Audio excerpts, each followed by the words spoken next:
Hosted by Mike, the Big Cheese.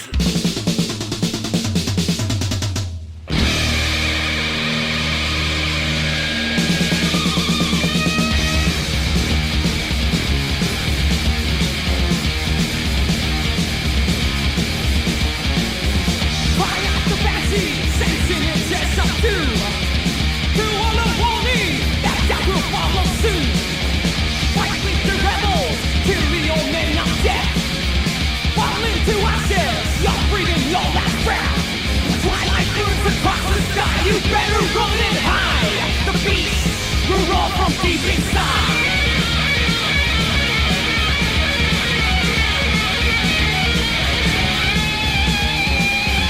Find out the banshee, howling in the night.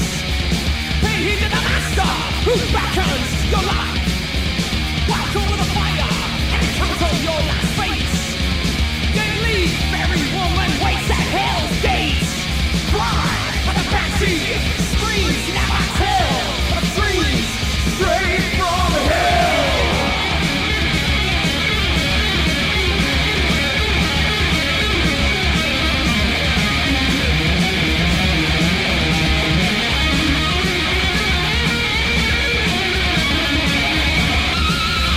Passed into a nightmare, a horrible dream.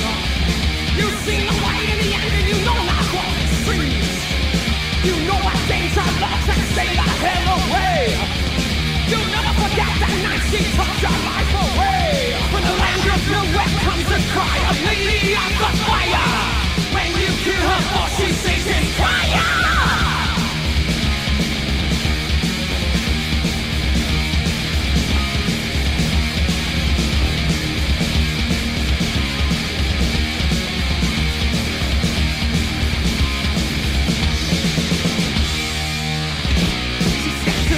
Silhouette, laying on to last is dead. When you walk up to a throne, you realize you're not alone. We love that will never stop. Life is short, so time is up. When you turn around to run, you know you are the chosen one.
Welcome back to the Heavy Metal Mayhem Radio Show. It is Sunday, July 6th, the first Sunday of July. I hope everybody had a great 4th of July weekend here in the USA.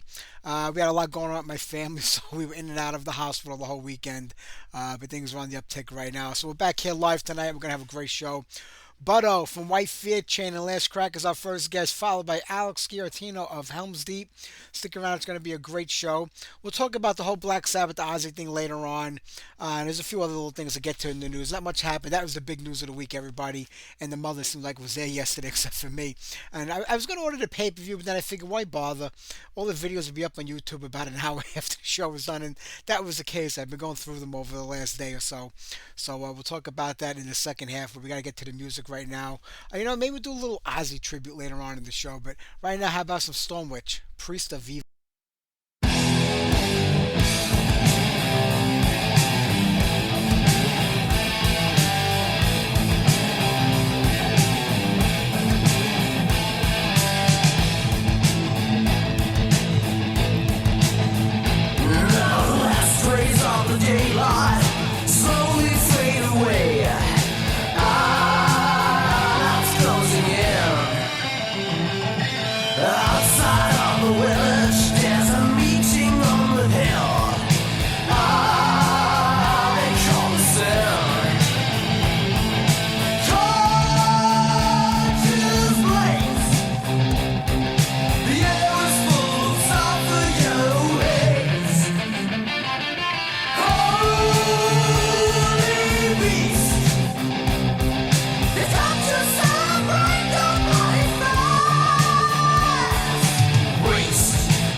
much more fun. We'll shoot them in the head. Scream bastard, eat them.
All right, there you go, Titanic. Then there was Rock, At War with Eat Lead, and we kick things off with Stormwitch, Priest of Evil.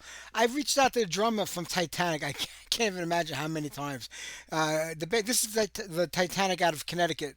They're such a great band. I mean, I really love these guys back in the day. And they are active again. I don't know what they're doing, but he just doesn't seem to get the concept of like doing an interview. I keep telling him, I want to interview you, I want to have you on my show, and he just doesn't get like what I want him to do. I'm like, you call in, we talk about the band and about music, and that's it. It's an interview. But I gave up trying. I spent about a year and a half trying to explain to him what it's all about, and it just didn't go nowhere. So I let it go. My friend Johnny Death Thrasher was going to make it happen, but he passed away about a year ago, so it never came to fruition. But they were a great band. I just wish we could have got them on the show. Maybe one day we will. You never know. What can you do? But the big news this weekend was, the final Black Sabbath show, Ozzy's goodbye, Ozzy's final bow, which they kind of added. That must have been Sharon that did that, because it was always just labeled back to the beginning, and all of a sudden the week before the show became back to the beginning, Ozzy's final bow. She had to like just get that little bit of Ozzy in there, I think even Ozzy's like sick of her shit, you know what I mean? But he has to rely on her now more than ever. But seeing him up on stage in the chair was kind of heartbreaking in a way, because if you go back to when I first got into heavy metal, I mean, it started with Kiss in the 70s, but it was around 80 when I discovered Ozzy and the Blizzard of Oz, and I just became a full-blown metalhead and devoured everything I could from that day on. And Ozzy meant the world to me back then. There was nothing that he wasn't in that I didn't get. If it was Hit Parader, Cream Magazine, Kerrang, anything I could find that had Ozzy and anything that he was on, I grabbed. I still think I have everything in my collection. I never got rid of anything, at least not what my mother didn't throw out as I got older and moved out of the house. I had to run back there and salvage my stuff. But, I still have everything that I ever bought, my 45s, my everything, the albums. And I was just a humongous Ozzy fan. I loved everything he did. The last 20 years, I didn't really care for the albums he was putting out, but I still bought them because you got to support, and that's what you do. But, seeing him up there in the chair was a little heartbreaking in a way, but he looked happy, which was good. I caught this. I mean, the funny thing is that he sounded better now than he did the last couple of tours that he did. I guess it was run right before COVID or right after COVID, before he finally, packed in because he just couldn't anymore. He was getting too sick. He sounded terrible then, and he sounded pretty good here. So I don't know if it was really all Ozzy singing or he had a little help with backing tracks. I have no idea, but the fans didn't seem to give a shit. They just loved it. They ate it up. Did a couple of Ozzy songs, came back out, did 4 Black Sabbath songs. So, it was good. I didn't really catch a lot of the videos of the other bands and their performances, especially the super groups.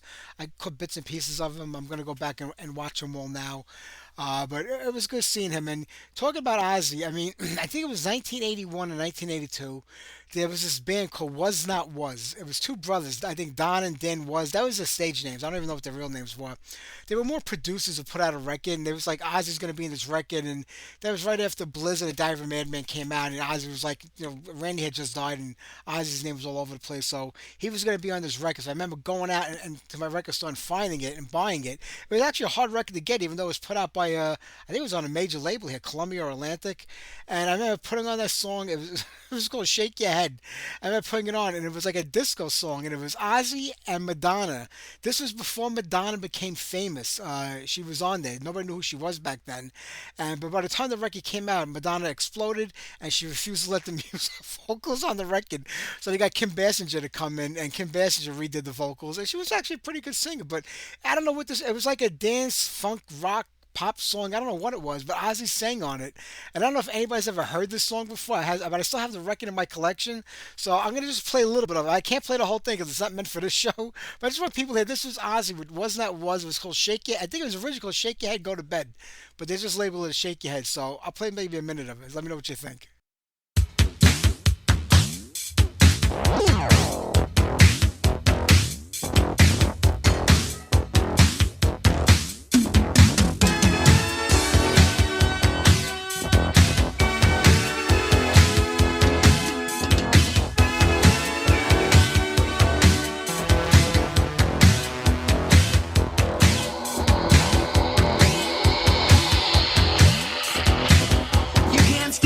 Son, you can pretend to have fun. Shake it out. You can't read a robot's mind, can't expect vultures to be kind. Shake it out. Can't tune a radio to heaven, you can't live 7 lives. Shake it out. You can't win money at the horses, you can't fight the armed forces. Shake it out.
All right, after playing Was Not Was and Shake Your Head, I had to give you some classic Ozzy. And there you go, you said it all.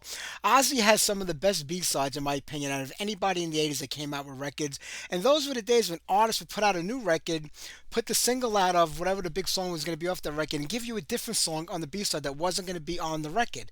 That's just the way it was back then. Some would give you two songs that were going to be on that record, maybe one that didn't really stand a chance of making it, but you always got a new B-side by a lot of bands. Priest did that, and Ozzy did that, and a lot of the bands did it back in the day, and it was great. And Ozzy, to me, had some of the best that you could imagine, and that was one of them.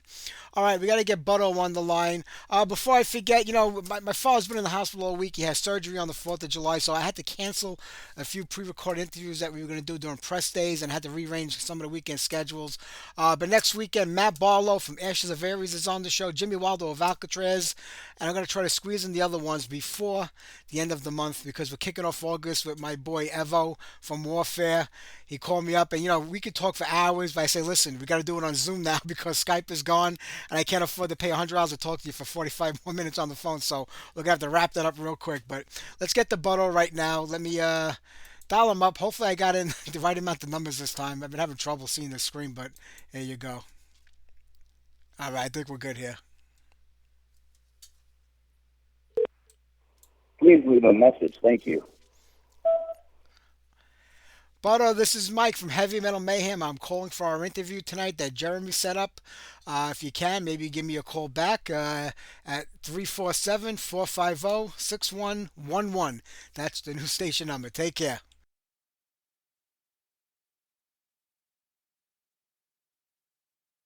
I set this up with Jeremy so long ago. I hope he was 6:30. He might not realize that he's in a different time zone. So we'll try again later on. Not a big deal. We'll get to that sooner or later. But we were talking about the Black Sabbath show this weekend. A lot of bands up there playing.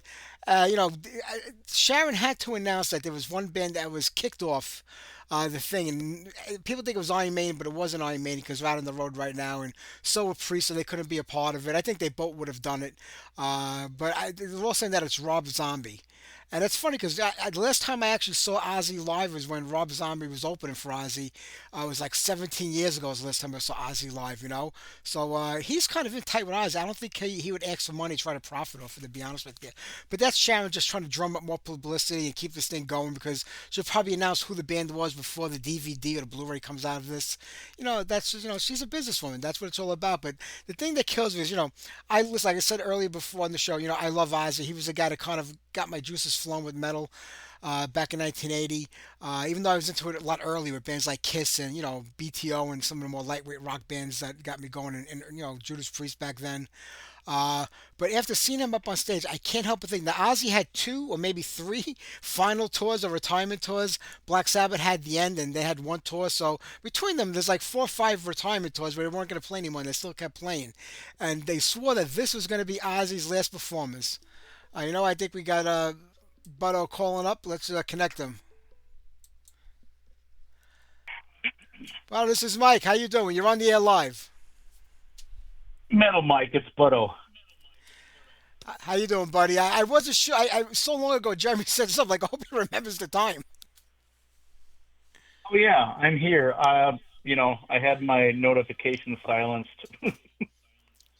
All right. Hello. I get that. You don't want to hear half the things going on in the world, so that's pretty good. How are you, man? I am doing great. It's a pleasure. I wanted to do this a few years back when, Heaven and Hell re-released the White Fear Chain record, but I got you on here now, so that's all that matters. Yeah. Hey, have I interviewed with you before? No, this is our first time talking. Okay. You sound good.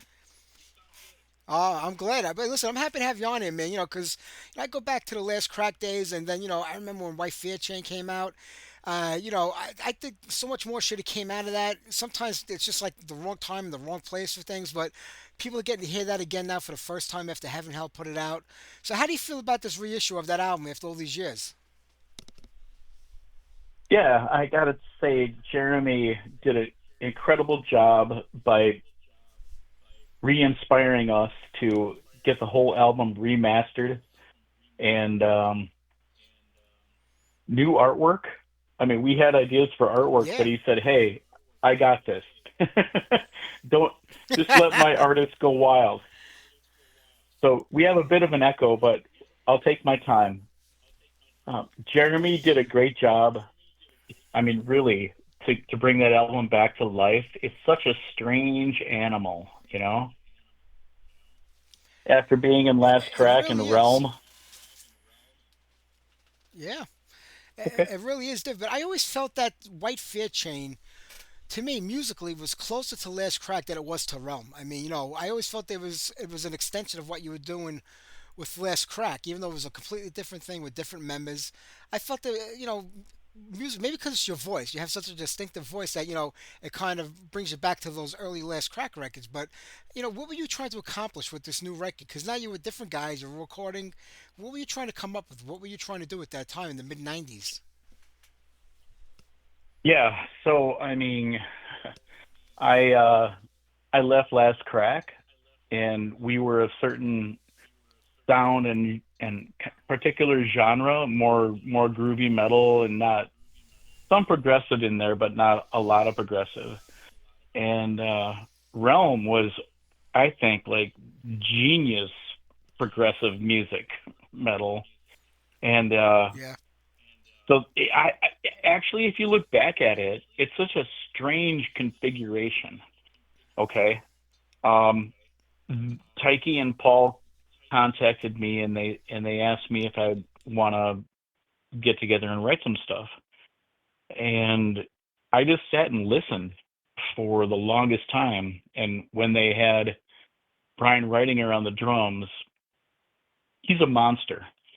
And I remember one practice, I just went and sat between his two bass drums and just felt that music and what they had going on. And again, I was like, okay, it's a very strange mix, but we're gonna write because they're so good.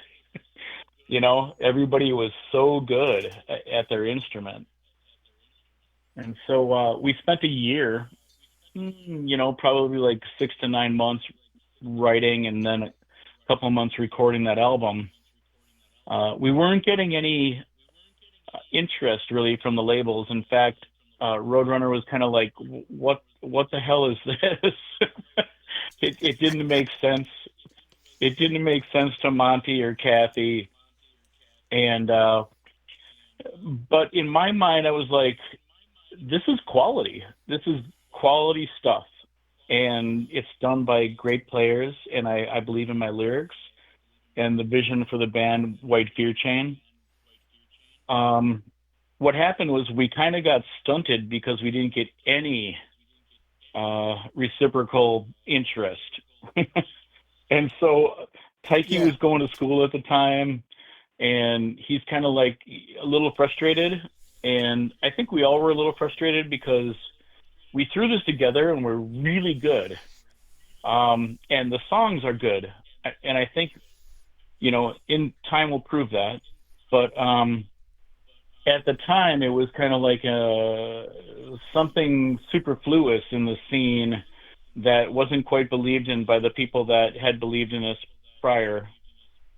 And so we decided to stop, like really after 12 months or so, 12, 13, 14 months. And we all kind of went back into our own individual projects and lives. yeah. I don't think people gave this. I mean, you're talking like the mid '90s. I mean, Last Crack came out in the '80s, towards the end of the '80s, and the heavy metal scene was really powerful and strong back then. It didn't matter what kind of metal you were playing. If it was metal, it was big and it was going to become that way. You guys in Last Crack were doing something that was completely different, I think, and unheard of at the time by anybody else. So you had your own thing going on that you had to try to fit in and figure out. Then, White Fear Chain comes out. It's the mid '90s. The whole metal scene kind of already had died off back then. At least, most of the '80s scene, and it was supposed to be a time where all these different elements or genres of different styles of metal were coming out, and you think people would be more open and willing to experiment and try different stuff. And like I said, I thought what you guys were doing was phenomenal back then. It just couldn't find an audience. I think everybody was kind of lost musically by the mid '90s. Yeah, I mean, where the two big rivers meet, there's a confluence, right? A Yeah, confluence of tides and waves, and who knows what's going to be predominant in the end. But looking back, of course, the perspective is that grunge was taking over and Seattle was rocking. We were Last Crack was on tour like in the same cities as Pearl Jam and Soundgarden when we were out with Armored Saint, and we were playing in the big clubs out in the suburbs. And Pearl Jam and Soundgarden were playing in the downtown clubs with a capacity of like two, 300. And Yeah. it was okay. I love the way that the music scene went, okay, because Last Crack didn't quite fit in, and Monty Connor and I have had various conversations about that. I mean, we were like almost too clean and too metal to be part of the grunge scene, you know. But we Yeah. were good at what we were, and I think we delivered some great stuff, especially Burning Time. As far as like Realm and White Fear Chain goes, I never really followed that severe progressive metal scene, and so I'm ignorant about it. Okay, but my ignorance into that band kind of changed the vibe, and I think that looking back again in perspective, it might have pissed off like the Last Crack audience and the Realm audience. But because we're now Realm is writing like songs, like uh, kind of like what do you call like structured like choruses and you Yeah. know Chorus, verse. Yeah. verses. Right, right. And I'm my lyrics. I always try to tell a story. I always try to be honorable to sending pure thoughts. Yeah. Well, here's the thing. People that are creative, if they get into art or music, I mean, whatever you do, if you're getting into music and you're a creative person, you want to express yourself.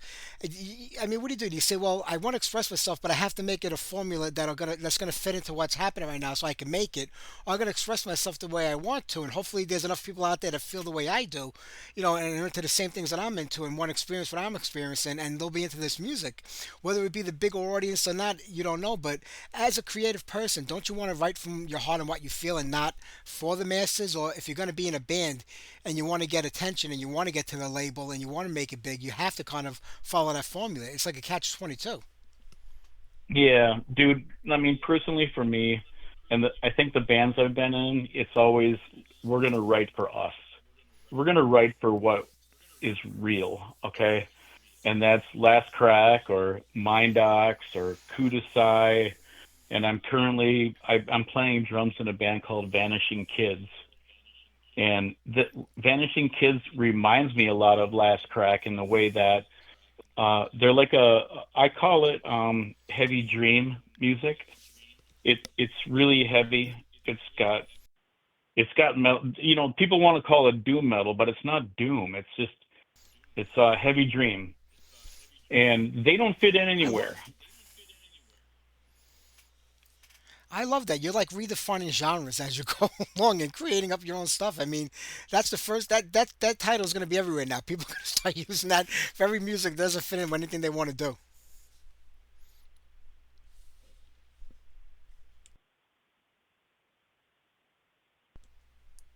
Hey, Buddo, are you there?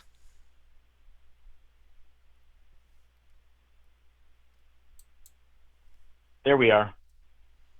Okay. Oh, you hear me? Yeah, I can hear you. I don't know if you heard I me. I was think saying that you're like redefining genres with those titles. I mean, I said every band out there that thinks they're doing something different is going to start calling it like we are calling your band. Thank you, Mike. I think that my nose hit the mute button on the mic. That's funny. Nobody's listening anyway. Don't feel bad. No, I'm just kidding around. Yeah, right. Where are you? But yeah, I'm in New York City. Yeah, what part? These days, Staten Island, New York, for the last 30 something years. Originally Brooklyn. Nice. Right on. It's the So, accent that this gives it away. Vanishing Kids, my band that I'm playing drums. I'm playing drums, Mike. You're not singing at Fucking all. A. Oh man. Well, I'm gonna do some backups and stuff. We've got a female lead singer, and she's just like, she sounds like Adele over. Oh my Okay. God, I don't even know what Black Sabbath. How about that? It's a timely I phrase. gotta check this out now. Yeah, Vanishing Kids. But we just played the TVI in Brooklyn. Oh yeah, that's a new club. That's a relatively new club over there. I think in Greenpoint or Bushwick or somewhere down that area. I've heard of it. Yeah, it's in Bushwick, right? Yeah, we were Yeah, I just think it's there like two Bushwick. weeks Yeah. ago. Oh Yeah, crap! it I didn't is. even Have you know. been there? Oh man, I've never been to that one. I've only heard of it a few months ago because that whole area in Brooklyn, there's like one rock or metal club popping up one after the other down there. Like every couple of weeks, there's a new place over there, and I just heard about that not long ago when a band Satan played there, and some friends of mine in a band called Unknown, and I was like, oh man, I didn't even know this place was there. I think it's right off the water too, not far from the water. Very cool. Yeah, Bushwick. What a cool little area, man. Yeah, I wish I would have known. I would have been down there to check it out. Holy cow! I can't believe I gotta get online and sign up for the list so I know what's happening over there. Well, if we would have had this interview like 3 weeks ago, I probably would have pulled you in there. I would have known. Yeah, absolutely. I wish I would have known. But you know what? You'll be back around again. So I'll see you the next time that happens. But I'm glad that you got this going and playing drums too. So I mean, are you done with singing for now? I mean, you're just gonna stay behind the kit? So, I mean, dude, I grew up playing drums and lead singing in a power trio since I was in middle school, and then at a certain point, I said, drums suck. They just they take way too much energy. It's way too much gear. But like I sold an Ibanez Cutaway and like Slingerland drum set, and I went into Uncle Bob's Music in Milwaukee, and I said I'm gonna trade this in for a Shure SM58 with a really nice mic stand. And they kind of laughed at me like, "Are you sure you want to do this? Are you sure you want to Yeah. do this?"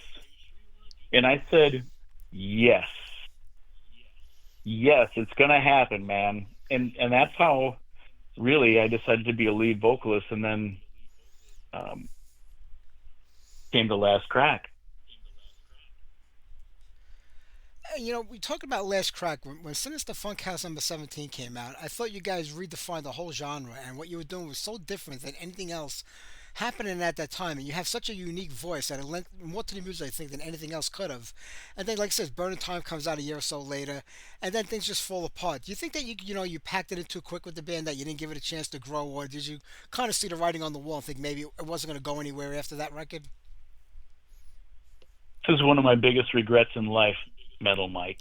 Yeah, Yeah, because I think that if we would have chilled out for maybe 6 months or so, I could have regrouped. Things were happening really fast.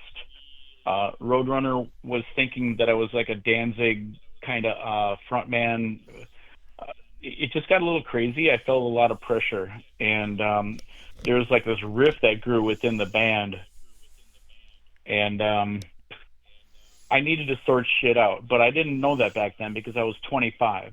Okay, yeah, and so in retrospect, I would have said, give me 3 months. I need to process this because Burning Time was I think such a great album. We put so much into that, and it pulled together all these things from like especially my mind, like uh, finding out the all the lyrics I've written for years are fitting in these songs. It was so cool. And yeah. working with Dave Jordan, and we're right on the heels of Alice in Chains and Jane's Addiction. He's great. Yeah. It was an amazing record, Burning Time. I really thought the band was starting to come into its own with that record, and being on Roadrunner. Did you feel like, I mean, people talk about like the labels like Atlantic and Columbia, those the major league labels. Roadrunner was a humongous label back in the day, also. I mean, not in their league, but for like the bands that were coming up through the scene, it was. Did they put any kind of pressure on you to like change things or do things differently to make the band a different band than what you came into the label at or as? Yeah, I think they really appreciated our material, but I think they were looking for something more. like visually. Uh, we were a hard band to categorize. I mean, Last Crack is like now Vanishing Kids. It's like, where do you put these guys? I remember I went to meet some major label guys with Doug Keogh, and it was promotion stuff. And the guy kind of looked at me and said, "This is going to take a lot of this is going to take a lot of money." Oh man, because just what you want to hear. because because we're just revisiting what you said about 5 minutes ago about we're we didn't write for the structure or the hits or whatever that kind of jazz. That was a really conflicting time back then because there were a lot of crappy hair bands and et cetera that were just writing hits. And then you got grunge that's coming out, which is a brand new thing, which I totally related to. And Last Crack is stuck in the middle of that. And what are you going to do with that? What are you going to do with this guy? What are you going to do with this band? Yeah, but you know what it is? They signed you because they heard something in your music that they thought they could work with and make happen. But yet they didn't put the effort behind it. It seems because, like you said, the grunge was coming out, the heavy metal bands were rising up and everything. But you were a whole different thing. And were they just like counting on you to, be the next change in music, like that you were going to be the first band to make something new happen, and everybody else was going to follow? Because they knew what you were doing. So why sign you if they didn't think they could do anything with you? You think they would have a plan behind, hey, we're going to sign these guys, and here's how we're going to market it, here's how we're going to promote it, and this genre and the music they're doing is going to be the next thing coming along. This is going to be the next grunge, or this is going to be the next alternative, or the next new metal. It's going to be the next something. It seems like they dropped, to me, I feel like they dropped the ball on it. Yeah, Mike, you are a really good study because back at that time, Monty came to see us in Madison, and he gave us a bunch of poster flats, album flats of the bands that they were kind of working with. Uh, better Budweiser, a skate punk band. I forgot all these names. This is like 40 years ago now. Pardon me. But Snow White, of course, King Diamond was like the big guy on the label, and I think Yeah, that Roadrunner. I think they were just kind of like shooting in the dark back then. I think they were looking around, and Monty is the man. Monty's the dude who's gonna like say yes or no. And yeah, he said no to Last Crack at first. He got a cassette from a party that came around in Madison. Jake Wisely, who was like a blog, what do you call that back then? Propaganda dude, not a vlog, but it's on paper. yeah. Yeah, Anyway, yeah. It was a long time.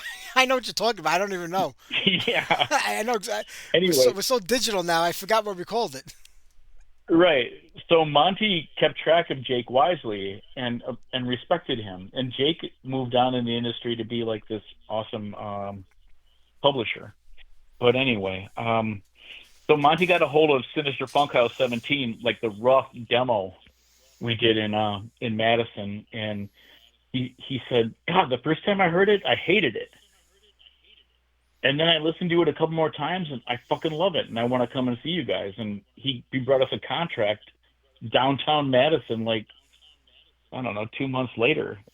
Amazing, but okay. But what I think Roadrunner was doing back then, I think they were just like taking shots.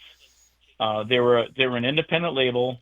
They weren't they weren't even really flirting around with the majors back then. We're talking 1990, and Yeah, I think that they were just kind of like looking for talent, and if it kind of like passed Monty's mu- muster, you could have a shot.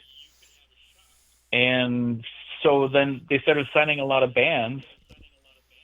We were one of them, and it really for the first year I was wondering, do these guys even care about us? I remember like I was up in Minneapolis with the band. We decided to move after we quote signed the contract, and it was like 6 in the morning, and I couldn't sleep because we've all been living together now, playing Minneapolis St. Paul gigs, and nothing was happening with the label.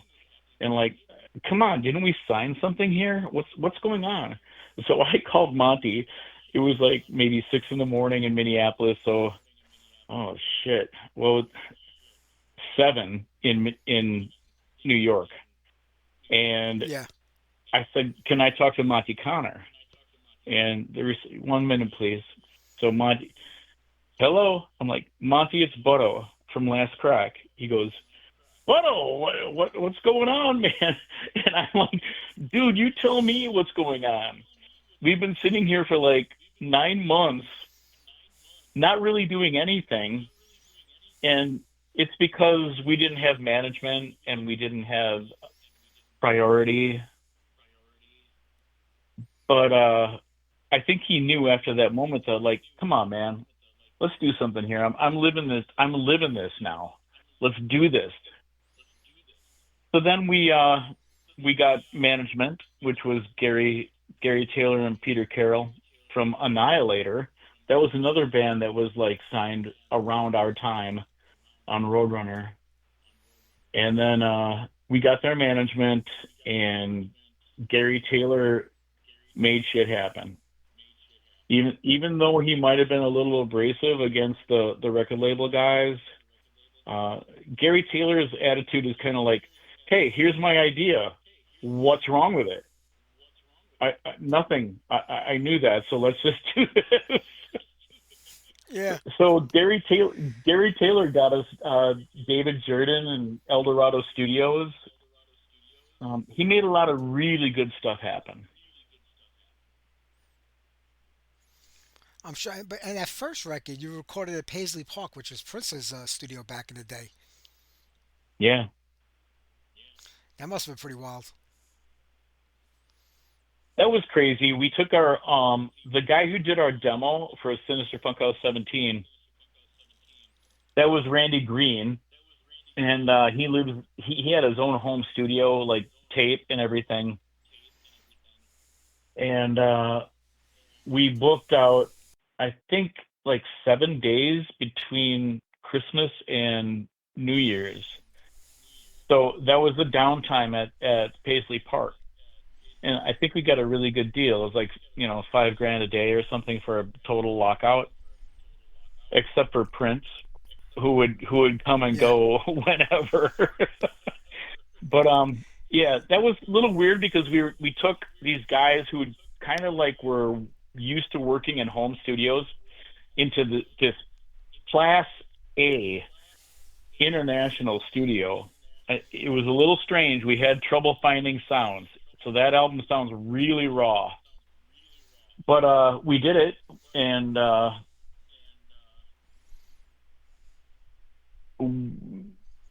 ate Prince's olive oil, and I met him in the bathroom, and and we had some interesting experiences. We were walking out after like a 12-hour lockout from noon to midnight, and we're just getting our stuff together to leave. Nobody else is in the studio. He's got studio A, B, and C, and nobody is in this Paisley Park except us. Yeah. And we're walking out after an exhausting day of like 12 hours of guitars, and there's this dude setting up this beautiful peach peach stained maple hardwood drum set octoplus right in the middle of the atrium.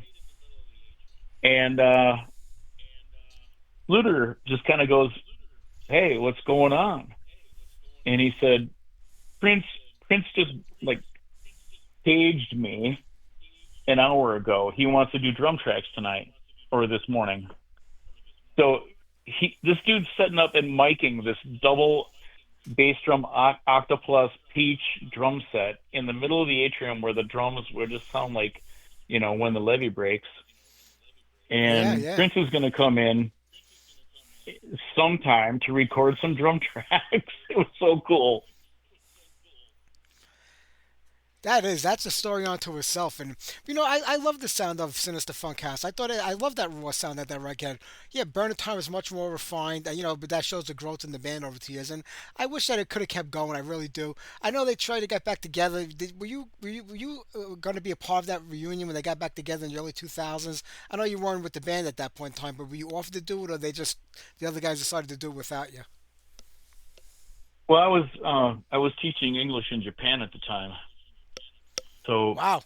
uh, we're gonna bring another character in here, Rocker, a, a local promoter, fanzine legend, Rocker with an umlaut over the O, and he's a total yeah, right. He's a total Last Crack fan. So I was off in Japan, and he made this reunion going on with, like, I don't know, we call it Last Crack 2.0 with Sean Yeah. and Ski on drums. And I get back from Japan, and I went to have a Mexican lunch at La Hacienda, this great place on Park Street, and I'm seeing flyers up for Last Crack show. Ah, I'm like, okay, wait a minute here, how is this happening? And after time, Rocker contacted me and said, "Hey, you want to do a show?" So, I mean, dude, there's so much to talk about here. It's crazy. yeah, I don't even get into that. You know, that would kind of bother me if I was a singer that kind of defined what that band was and what it sounded like and who it was. I mean, you were like, to me, like the main guy that really kind of defined the sound of that band. And I know that would bother me if somebody stepped into my legacy and, did what they did because it took away from what you did before them. But I'm glad when, in 2017, when you decided to do it again, at least you got something that, with the uprising, I felt like, the band redeemed itself because it had you back there again. Right on, man. I mean, I don't blame the other guys for wanting to continue. Maybe they shouldn't have used the name. It was a whole different band.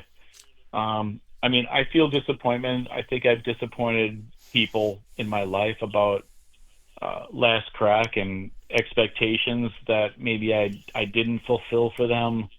I kick myself about that. But I always tried to go with what felt right, and fucking A. I hope you have an editor. But as far Nah, as you can like curse on here. It's okay. as far as the uprising goes, I mean, that was our third album, long awaited, long worked on, and well earned. And I was thinking about this like 10 minutes ago, well, before our interview. It's like most of what I've done isn't appreciated until much later than when it was performed. That's the sad part about it. But people do come around to it. I mean, do you think there'll ever be another Last Crack record? Do you think you'll come back to it again? I thought about that too. I think we're just too variegated right now. I mean, there's so Yeah. many different tangents going on. We don't have the cohesiveness that we did, and it's really tough to get those guys together. And I think that we they will. Like we just played a gig on May 4th, a benefit actually for Rocker with the Umlaut O. He had a heart attack on stage, and we played this benefit on May 4th a couple months ago, and we did it in two practices, and we played 7 songs, and it went great. I mean, all these bands, man. I mean, Last Crack and White Beer Chain, we could probably throw down with a month's notice. You know what I mean? But it's all about what's the motivation and the opportunity. Um, Everybody's a professional musician, and they're constantly doing things. So if there's not a severe focus, it kind of goes astray, and it's a little bit difficult to get together. True. After Last Crack disappeared, and then White Fear Chain disappeared in the '90s, there was a rumor going around that you became a monk in Tibet because we had no internet back then to look these things up and find out. We just had to hope we caught a picture of you, But I'm pretty sure that didn't happen. It was just like an internet rumor that probably started years later. So I did teach English in Japan, and I lived in a tiny little town of about 1,000 people in the northern part of Japan, and I couldn't speak a lick of Japanese, and I couldn't read anything. And I did take many mountain trips by myself and tried to study the language. But I think that Tibet thing is still on my list. You gotta find out. Yeah, it has to be difficult living in another country, especially a country like Japan, where the language is extremely difficult to just pick up on. You could go to other parts of the world and Europe and kind of fake it and get away with a few words here and there, enough to get by. Right. But that's got to be extremely difficult, to come up with that language. Yeah, it was crazy. I mean, you're out of the Latinate language system.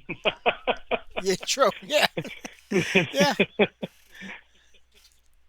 Right on. But that's great. But talking about Vanishing Kids, I mean, I'm sorry I missed that show here in Brooklyn. It's like 20 minutes from my house, but that's going to kill me for a while. But anything planned with this band? Anything recording wise, or what's the next step? Yes, I am so into this band, dude. They are like super creative, very cool, awesome musicians, and there's a female singer who sounds like Adele singing over anything, like a sludge or whatever, but she's just beautiful, and she plays keyboards and organ. So we have a five piece, and I'm back to my roots, and I love not being the lead singer. I love not having that pressure. At 60 years old, I'm having fun, and That's what's important. we just did this like 7 day out to New York and back. We played Doomfest in Maryland, and we got back. So now it's kind of writing time. I got in the band at the right time to like contribute maybe with writing and adding some background vocals and stuff like that. So that's coming up in the next 9 to 12 months. We're playing Reggie's on October 25th in Chicago, and then somewhere in Milwaukee, October 26th, the next day. I'm not sure what the venue is yet, but yeah, dude, it's cool. That's all that matters. I'm gonna keep my eye out for when the band is in our area next time to check it out. But I'm gonna let you go in a few minutes because I want to play some music. I got another guest waiting in the wings tonight. But man, it was a pleasure to talk to you. Such a fan of all your music and what you've done. I think you've actually contributed something to this musical genre of ours that was far and above different than anything anybody else has done before you, and probably will after you. So thank you for all that great music all these years. I know we're gonna get more out of you in the future. Well, that is beautiful, dude. Thank you. My pleasure, my friend. I'm gonna play some songs right now. So you have a great afternoon where you are. Thanks, Metal Mike. Bye bye. All right, buddy. Take care, buddy. Bye bye. All right, let's play some White Fear Chain. And if we got time, we're gonna some last crack before the end of the show. So here you go, Headstone. The seconds are sweeping along. What are you gonna do about it? Right now, your killer is out there. He's waiting for his cue on you.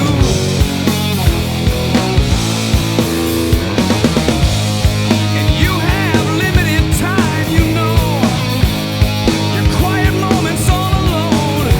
The mindless minutes you allow in your day. How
her loving soul. She can do whatever she wants. Rock you in her silver eyes. Will the cover of her life. Captured from within,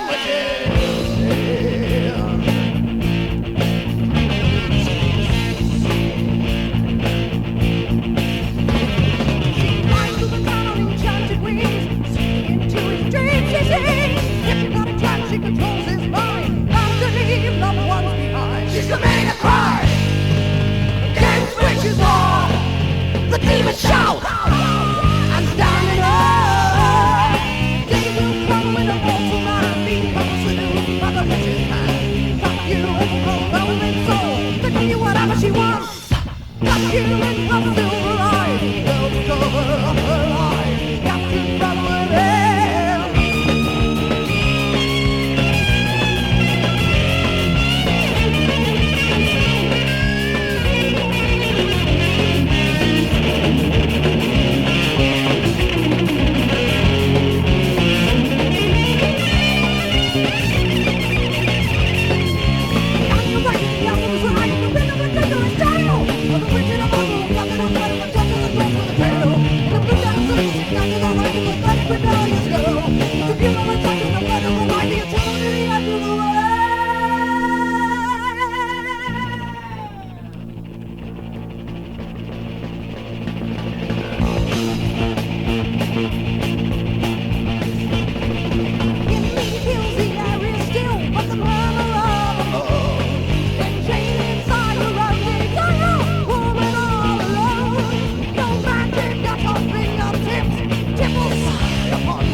All right, Thatcher with Witch's Sin. Before that, Christian wanted to hear Valhalla with Night Stalker. So there you go, Christian. Before that, Surgical Steel with Crank It Up. Man, that was such a great demo tape when it came out. I think it was 1984.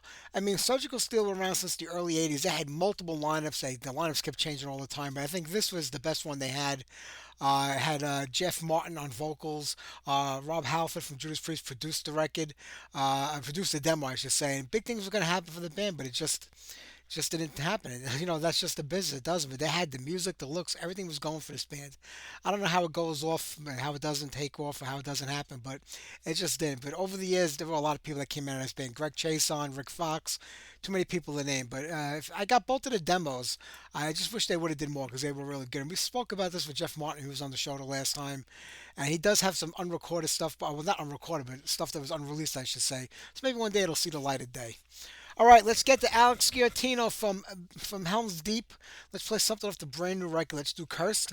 We'll talk to Alex, and we'll play some more music, and we'll wrap it up here tonight.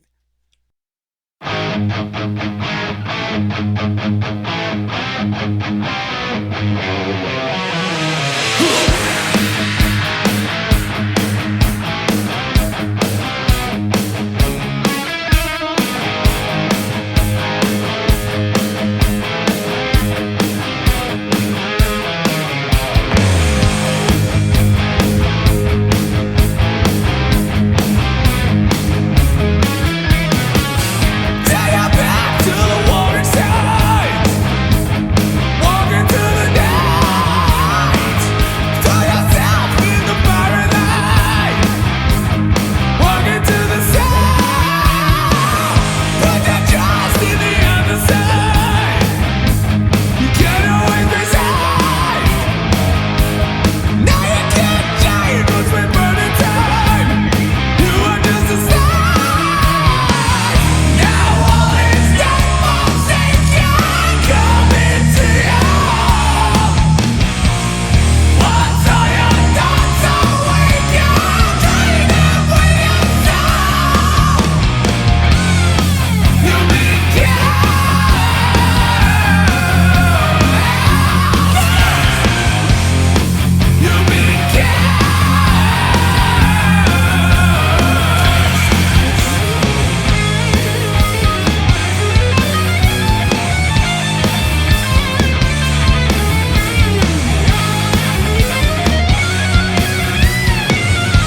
Yeah, how's it going? I'm doing great. How are you tonight, my friend? I'm good. It's a pleasure to talk to you. I have to tell you, Helms Deep to me came out of nowhere, and it's one of the things I listen to most over the last couple of years. And with a new record coming out, man, you just keep killing it. Thanks, man. I appreciate that a lot. No, it's my pleasure. I mean, thank you for giving us this music. I mean, how did this all come about? I mean, you read stories that you were writing music, you were looking for people to write and record with. I mean, was that basically the gist of how Helms Deep came about? Helms Deep came about, honestly, yeah, it started as an idea. I was listening to my usual, I don't know, my usual music, a lot of metal. I love a lot of metal. I also love a lot of fusion and, 70s rock, like UFO, Sabbath, Yeah, and all that kind of stuff. So this stuff was, I think it started, I wanted to do some like Priest, Maiden kind of stuff. I'd never done a project like that or been in a band that exclusively played that. I'd been in a few thrash bands and when I was a kid and some hard rock, some fusion kind of bands, but nothing big. Nothing big. It was more just fun as a kid, and then it kind of all culminated. I wanted to really do something, power metal or classic heavy metal.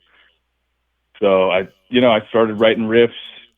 It took me a long time to really like dial in on the songwriting aspect for me because I was usually mostly just a guitar player.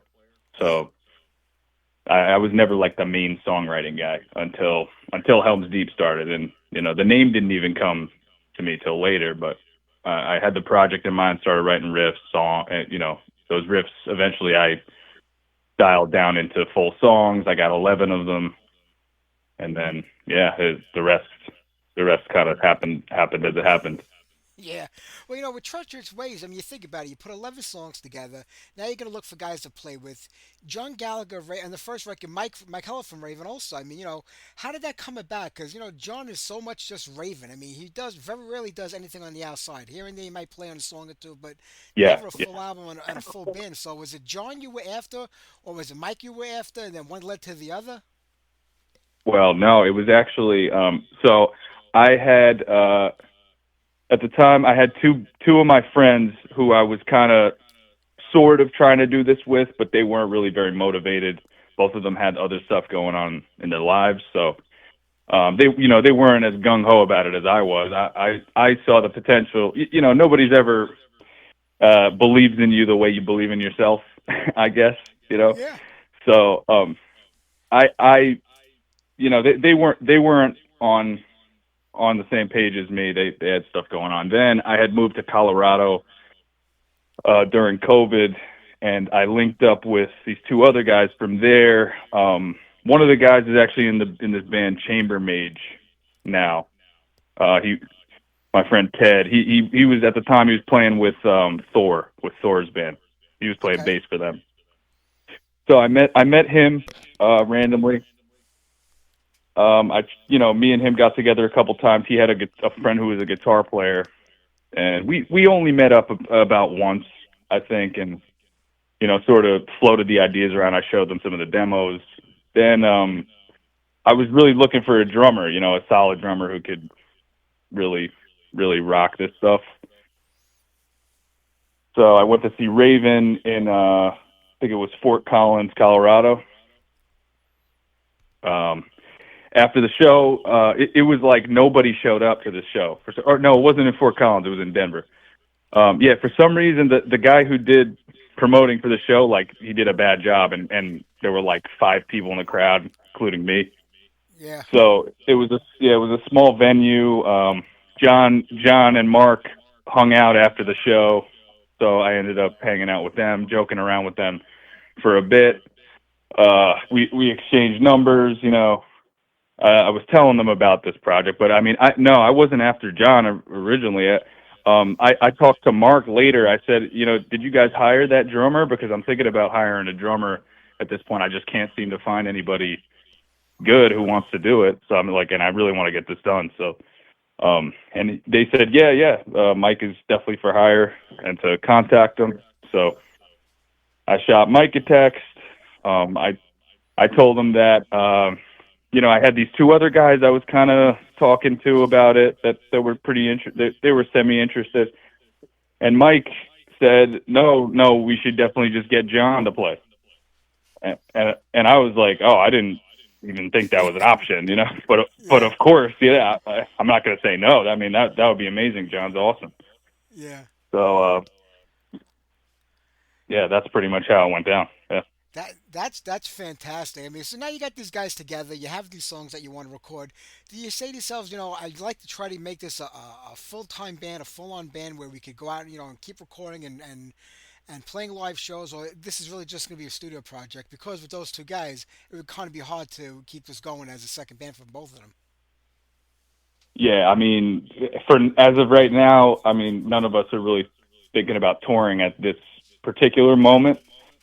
Um, but it's definitely not, I never say never. I think it's awesome music. I mean, if we all find the time and got together, it's definitely not impossible. We could do it. And, if everybody wants to do it, if people really want us to do it, it kind of depends on that. And if all the stars align. Yeah, that would be great if that could happen. And now you have Yeah. this thing going on. You're all in there, and you earlier you said I'm a guitar player. I really wasn't the main songwriter of a lot of things, but you're also the singer of the band, and you've got a great voice on top of that. So was singing something that was always part of what you did musically, or do you just say I can't find who I want for this, and I'm gonna have to do it on my own? No, yeah, I was always a guitar player. Again, yeah, I couldn't find anyone to sing, so I started just recording myself, trying to sing like Judas Priest kind of stuff. And at first it was it was pretty bad. I couldn't really find the groove. It's just not something I was used to then. I don't know. I had a couple moments where, I'd be in my car, I'd be singing like Painkiller or something. I'm like, oh, I could kind of almost do that. And then just I trial and errored my way to this pretty much. Yeah, but that happened over the course of probably, I don't know, 5 years. I really only started singing when I was like, I think 26. Before that, it was just guitar. Wow. And with Chasing the Dragon, the new record, I mean, you've come leaps and bounds as a singer. I mean, you've added a whole new flavor, in my opinion, to the vocals on this record compared to Treacherous Ways. Yeah, yeah, definitely, man. I think I refined, I refined my vocal style. I wrote parts differently as well. I kind of been, I sort of, I got more comfortable. Also, Treacherous Ways. If you were to hear the demos for Treacherous Ways, my vocals were way more modest, kind of more like new wave British heavy metal with some high notes, but not like what ended up coming out on the album, because Mike sort of co-produced that record with me, and he did a lot of the producing actually, like where he would tell me to write a whole new part for a song. He'd say, oh, this song needs a bridge and a chorus. So then I'd have to go write the bridge and the chorus. I'd show it to him. He'd say, no, sing a bunch of high, you should just scream this whole part instead of do the low stuff. And I'm like, all right, and he would swear to me this sounds good. Some of the stuff, I mean, I think it all ended up sounding pretty good.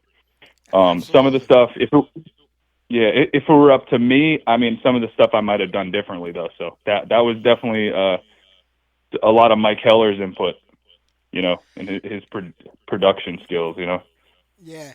Is it harder to find your way as a vocalist or as a guitarist? Because, you're influenced by a lot of different singers and a lot of different guitar players, but you want to create your own vibe and your own sound, whether it's on the guitar or on vocals. So which one do you think is harder to really like define yourself as an individual? Like say, hey, I've created my own thing here.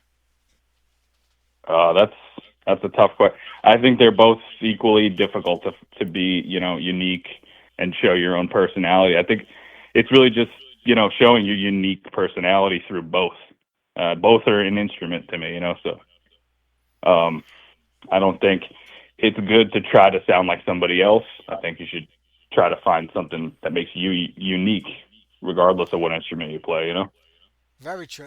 But it gets harder and harder as the years go on, and more bands pop up, and more bands are doing what they're doing. And like you said, this is a throwback to like that '80s sound, but you're not copying it, you're not recreating it. You've actually done something I think a little new and different with it. You've modernized it, but you've created that that whole element of what we liked about this music when it came out 40 years ago. It's still there. Yeah, It's just you've done more with yeah, it, I think, with this band. yeah, man. I mean, that was kind of my intention. I mean, I love all it pretty much.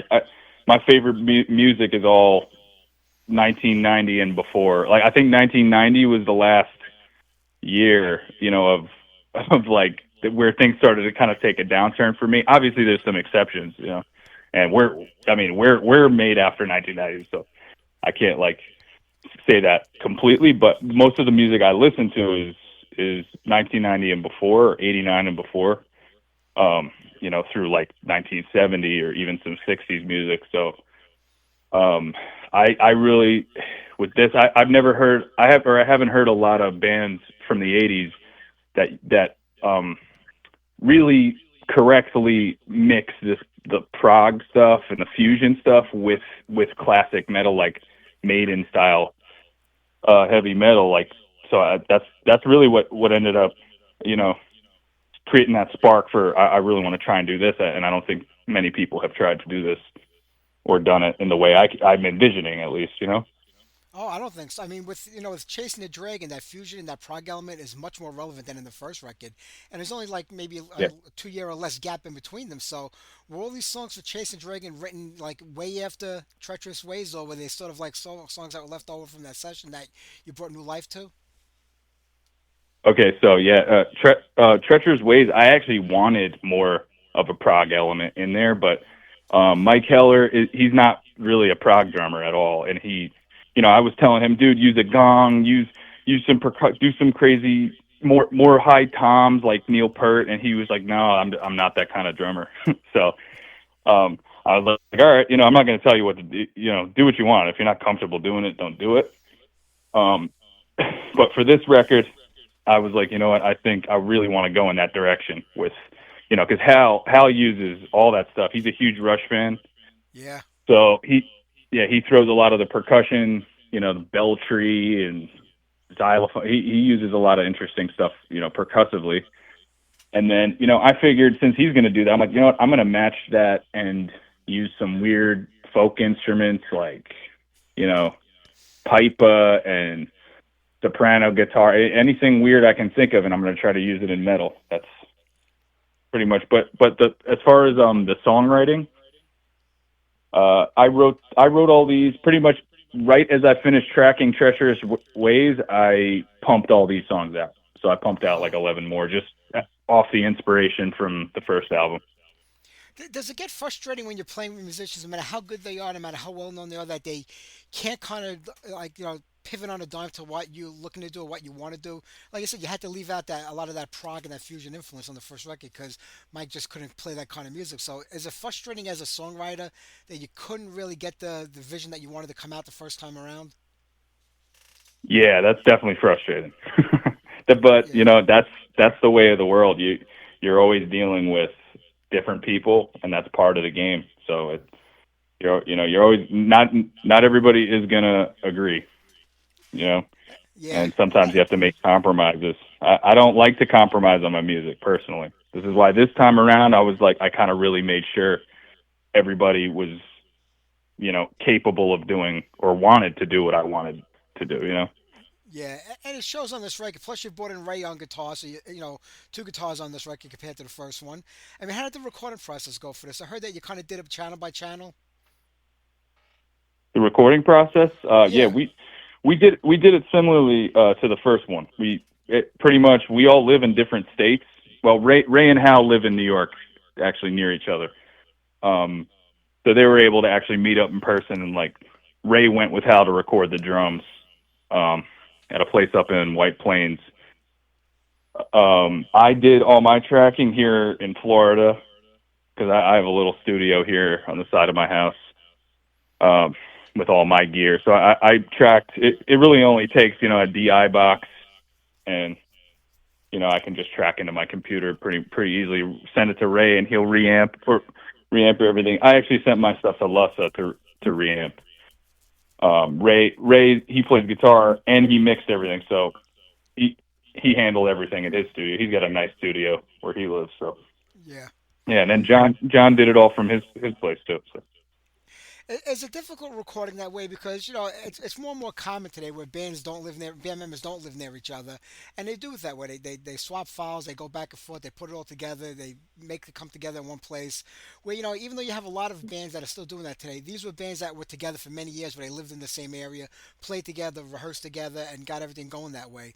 So when you have guys that live in different places and you're trying to make this happen, is it more difficult that you don't have that in-person experience, like to say, hey, maybe we should just tweak this like that, or is this the way you just do it today? You go back and forth till you get the sound that you want. Well, if we all lived in the same neighborhood, I would be all for getting together and having band practice. I mean, that's the best. You get a real organic feel with each other when you practice that way. But you have to work with what you got. And I think we've all been playing long enough where we can feel the energy listening to each other's files. I think it probably would have come out a little different if we played it live in the studio, but I think it came out pretty damn good. I mean, Hal picked up the energy from the demos, then we all picked up the energy from Hal from there on, so it works. You can make it work. Yeah, true. That's the way it has to be these days. I understand that. Is Helms Deep a band that can change from album to album? Members can be rotated in and out, or are you looking to kind of define a specific lineup of members where you have the same three, four guys all the time? Or is it the kind of project that you say, hey, you know what? Maybe next time around, I won't do the singing. Maybe I'll have another guy sing. I won't play guitar, or maybe I have a different bass player than John. Is that an option within this band, or are you just looking to solidify, the same three, four guys album after album, and hopefully maybe one day take it to the road? No, I think this is the perfect version of this band right here. Yeah, I wouldn't change it. Unless somebody decides, I don't want to do it again, then we have to find a new member. But the way this came out, this is exactly what I wanted. So I got no complaints. Well, Yeah, that's it's good. not like a random, album to album like you described. I wouldn't want that. Yeah. And would it be with you still being the primary songwriter with all these guys coming on board and being with you like, year after year, album after album, or is everybody going to contribute sooner or later down the road? Is it better that, you kind of guide the ship where it's supposed to go because nobody knows better than you musically what the band should sound like? Um, the thing is, I mean, I like to write the songs. I started the project and everything, but I am totally open minded to other input. Like with this album, I mean, I write the skeletons of the songs, as much as I can, but one guy can only do so much, so Ray came up with some interesting guitar lines and stuff that I wouldn't have thought of. That's why I love having a second guitar player because, they create that contrast that, one can't cover all that ground and one person can't think of everything, like you have two minds are better than one. So, I mean, I guess, yeah, to answer your question, I think I'd probably like to be the main songwriter just because I know the overall what the vision should be. I mean, it was kind of my idea in the first place to get this all together. But yeah, if Ray came to me with a song and it was awesome, I'm not going to say no. And then I had to come up with some vocals for it, Yeah, it could go that way. I'm nothing against that. Yeah, you do have to be open-minded when you're in a band, but also, you have to also keep things consistent. And, when I don't think there's anything wrong with that. I mean, there are a lot of bands where there's been one songwriter, one or two primary songwriters throughout the band's entire career.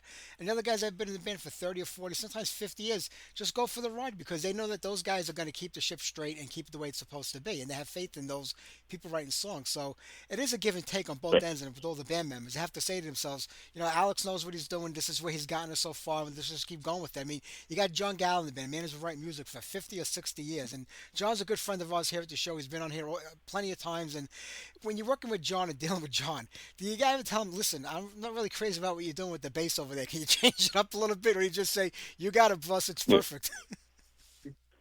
Oh, we pretty much, yeah. I'll honestly, I don't really have to tell John because I'm weird. Every time John records something, I'm like, yes, I love that. Ray will probably be like, it's he'll be more particular, like it's not linking up with the kick drum that as well as I want. Maybe Yeah. change the rhythm here. I am like, I think I'm just like happy to be here, kind of. when we're tracking, I'm like, I love everything everybody does, unless it's blaringly awful. Then of course I'll say, I'll be like, dude, you totally screwed that. Or if there's just Yeah. like a wrong note, I'm gonna be like, dude, there's a wrong note here. But other than that, I didn't really have to pick at John much at all. His bass playing is like, he's a pro. Everything he did would like blow my mind. So I didn't have to tell him to do much. Yeah, Yeah. I can imagine. One thing about this record that I love is that the songs are really meaty and well fleshed out. And like Shiver's Wrath, over 7 minutes long. A lot of the songs on here, Red Planet, Crazy the Vampire, all 6+ minutes long. And I love it when bands take the time to kind of focus on the music and the song. And it's not radio friendly in a way where it's got to be a 3 minute song so we can get it on air and get it played. You really flesh out, I think, the riffs and the choruses and everything else in the music by kind of expanding it to the right point. I think every song on this record is so fleshed out. Yeah, thank you, man. That's the kind of music I personally love the most. So I wanted to do an album like that. I'm not trying to be a pop star here. So I just want to make good stuff that I enjoy listening to, and if other people love it too, that's great. That's a good side product. Well, you've done a great job at that. And Alex, I'm not going to keep you. I know you're a busy guy. You got a lot going on, but it was a pleasure to talk to you. We're going to play a couple of songs off the record for people to hear. And I'm hoping that one day you can get out there live, because I would love to see this up on stage. As great as records are, there's nothing like seeing the guys that create that music performing live in front of you. So I'm hoping that it happens one day and pretty soon. Awesome, man. Thank you again. Yeah, we're going to have to make that happen at some point. I'm looking forward to that. So, Alex, you take care. The best of luck with the band. Great job on Chasing the Dragon. Everybody's got to pick up this record. It's just a killer album from start to finish. Awesome, man. Thank you. Take care. Bye-bye. All right, have a good one. Bye.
All right, there you go. Brand new Helms Deep, Seventh Circle. I want to thank Buddo and Alex for being on tonight's show. Don't forget, next Sunday night, Matt Barlow from Ashes of Aries is our guest, as well as Jimmy Waldo from Alcatraz.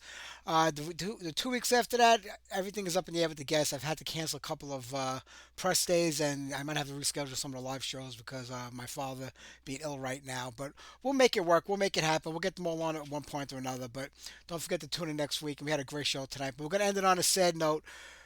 Craig Cobbleston from Siren passed away this week. When we had Ed Aborn on a couple of years ago when A Mercenary's Tale came out, I asked him why he was only on one song, and he kind of alluded to the fact that his health and everything. So he had a couple more years after that before he passed on. Siren is such a great band. So let's wrap it up with a song "Back from the Dead." Take care, everybody. Have a great week, and I'll see you next Sunday.